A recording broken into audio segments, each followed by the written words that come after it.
வணக்கம். G3 செய்திகளோடு இணைந்திருப்பது நிதியா முத்துக்குமார். இந்திரவனத்தில் நடைபெற்ற தீமிதி திருவிழாவில் ஆயிரக்கணக்கான பக்தர்கள் தீமிதித்து நேர்த்திக்கடன் செலுத்தினர். இனி விரிவான செய்திகள். திருவண்ணாமலை மாவட்டம் சேத்துப்பட்டு அடுத்த இந்திரவனம் கிராமத்தில் உள்ள அருள்மிகு பச்சையம்மன் கோயிலில் தீமிதி திருவிழா நடைபெற்றது. இதனை முன்னிட்டு இன்று காலை மூலவர் மற்றும் உற்சவர்களுக்கு அபிஷேக ஆராதனை நடைபெற்றது. பின்னர் கோயில் வளாகத்தில் மலர்களால் அலங்கரிக்கப்பட்ட பச்சையம்மனை ஊஞ்சலில் அமர்த்தி தாலாட்டு விழா நடைபெற்றது.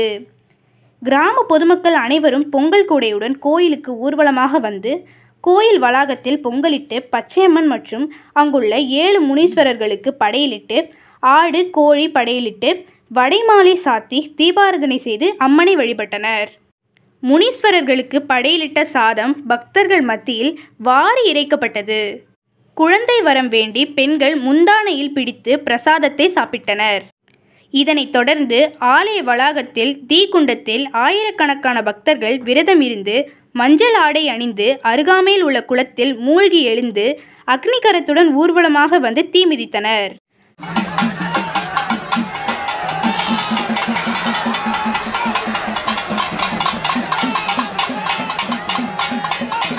இன்னும் சிறிது நேரத்திலே தீமிதி திருவிழா நடைபெற இருப்பதால் அனைத்து தாய்மார்கள்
தயவு செய்து நெருப்பு பறிக்கும் பக்தர்களுக்கு தயவு செய்து வழிவிடும்படி உங்களை கேட்டுக் கொள்ளப்படுகிறார்கள்.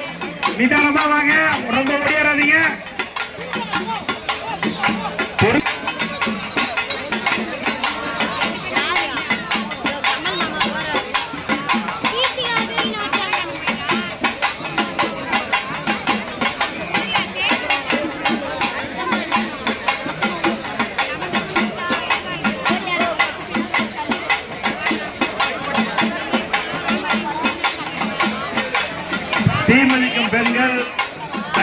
விழா ஏற்பாடுகளை இந்திரவனம் பச்சையம்மன் கோயில் விழா குழுவினர், இளைஞர்கள், பொதுமக்கள் செய்திருந்தனர்.